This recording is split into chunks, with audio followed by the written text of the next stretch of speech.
on all the islands of the earth. There are stories to be told and questions to be answered. And realized that this was an enemy soldier who had attacked Pearl Harbor and attacked, the rest of the Hawaiian Islands. Join us as we reveal island secrets.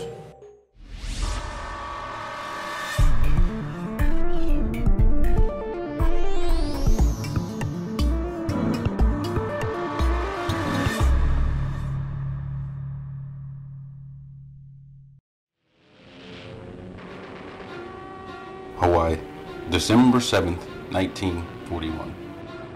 Waves of Japanese fighter pilots launch a devastating surprise attack on the American naval base at Pearl Harbor. During the melee, young pilot Shigenori Nishikaichi's aircraft takes damage to the tank. When the Japanese were planning the attack on Pearl Harbor, they made the mistake of thinking that the island of Niihau was unoccupied.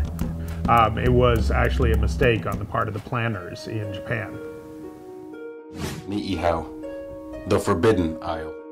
18 miles west of Kauai, this arid island has been owned and maintained by one family since the 1860s, with 130 or so residents adhering to a strict minimalist lifestyle to this day.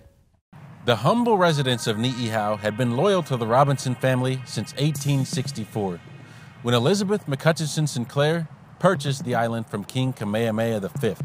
And the Robinson family was careful to maintain a traditional lifestyle among residents, while also rarely allowing outsiders to visit the tiny island. But on the morning of December 7th, 1941, a completely unexpected visitor would arrive.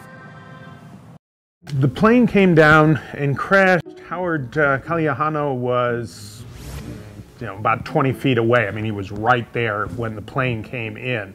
He helped the pilot.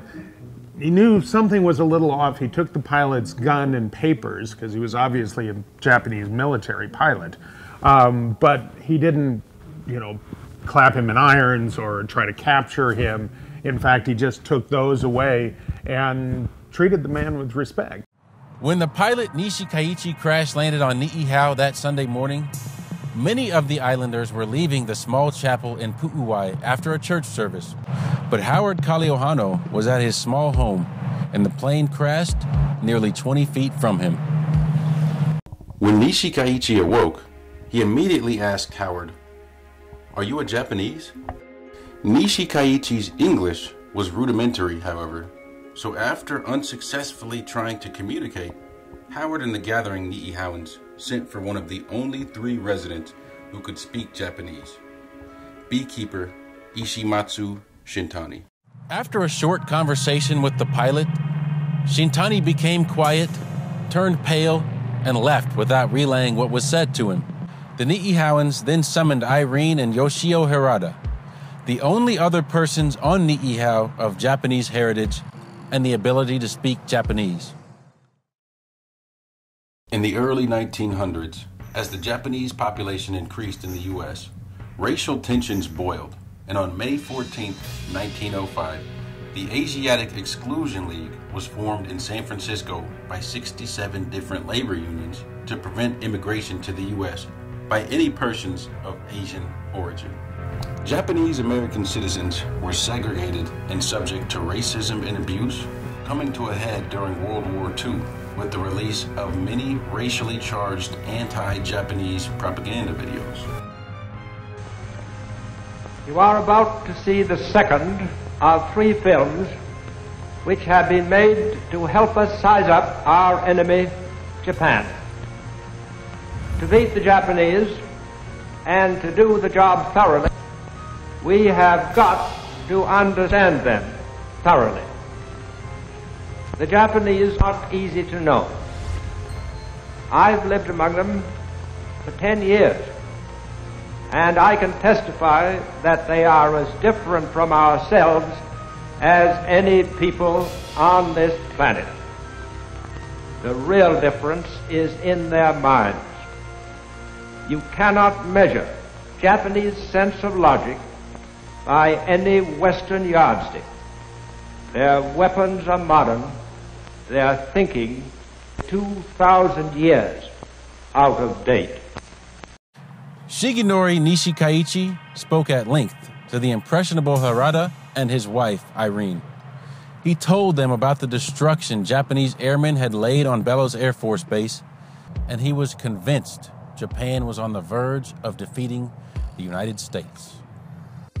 Upon hearing of the Japanese attack on America, the Niihauans decided to hold the pilot Nishikaichi under guard in the Harada's house. But Harada's mistrust of the United States and the consistent mistreatment of Japanese in America at the time led him to join forces with the pilot. Kaliahano has taken the papers out of his house. He's turned them over to his mother just to hold on to. He was already on a boat heading back to Kauai. You know, he's not even on the island anymore. And he didn't tell them where he put the papers. You know, they didn't know that his mother had the papers at this point. Nobody knows where the papers are in the core group. Nishikaichi considered the paperwork vital to Japanese security, so he and Harada stalked the tiny Hawaiian village with a shotgun and Nishikaichi's pistol that they had recovered, firing at villagers, taking hostages, and burning down Kaliahano's mother's house in an effort to recover the paperwork. The pilot and Harada circled the town of Pu'uai for several hours, terrorizing the villagers before meeting their match in Ben Kanahele. Benihaka Kanahele was a Hawaiian cowboy working on the Niihau Ranch owned by the Robinsons.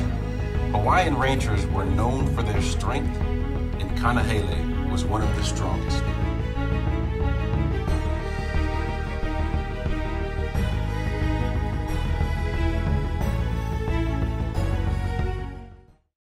When Ben and Ella Kanahele encountered the pilot Nishikaichi and the turncoat Harada, a scuffle ensued. Before Nishikaichi shot Ben 4 times, he was undaunted, however. Ella Kanahele bashed the pilot over the head with a large rock, and Ben finished the job by slicing his throat with a knife. Realizing the bleakness of his own situation, Yoshio Harada turned the shotgun on himself. Following this harrowing encounter, Ben and Ella Kanahele were taken by boat to a hospital on Kauai before Ben was presented the Presidential Medal of Merit and a civilian Purple Heart for his heroic actions in the face of a Japanese threat. On February 19, 1942, President Roosevelt signed Executive Order 9066, placing over 120,000 people of Japanese descent into internment camps, claiming a danger of these citizens spying for Japan. This history-altering decision, impacting hundreds of thousands of American citizens for years to come, was directly influenced by the events of the Niihau incident.